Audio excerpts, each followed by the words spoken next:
નિફ્ટીની weekly expiry પર બજારમાં દબાણ. નિફ્ટી 25,600ની નીચે. ICICI bank, Reliance, HDFC bank અને હિન્ડાલ્કો બજારમાં દબાણ બનાવી રહ્યા છે. બેંક નિફ્ટી વધુ નબળો પડ્યો. મિડ કેપ અને સ્મોલ કેપ ઇન્ડેક્સમાં આજે આઉટ પરફોર્મન્સ.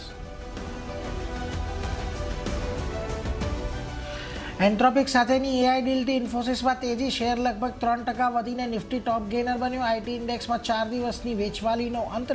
ઇન્ડેક્સ લગભગ 2% જેટલો વધ્યો.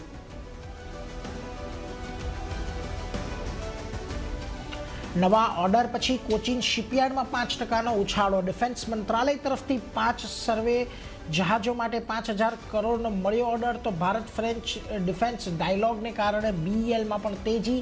અન્ય ડિફેન્સ શેરોમાં પણ વધારો. ઇન્ડેક્સ 1%થી વધુ વધ્યો. તો આજે મેટલ શેર્સમાં નફા વસૂલી. ઇન્ડેક્સ 1.25% નીચે. હિન્ડાલ્કો અને નાલ્કો 2%થી વધુ ઘટીને ફ્યુચર્સના ટોપ લૂઝરમાં. રિયલ્ટી, ઓઇલ એન્ડ ગેસ, એનબીએફસીમાં પણ દબાણ. કેપિટલ ગુડ્સ, એફએમસીજી અને કેમિકલ શેરોમાં હળવી ખરીદારી.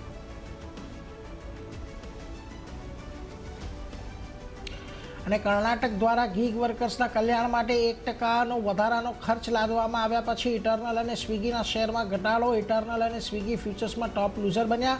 2.5%થી 3% સુધીનો આવ્યો ઘટાડો.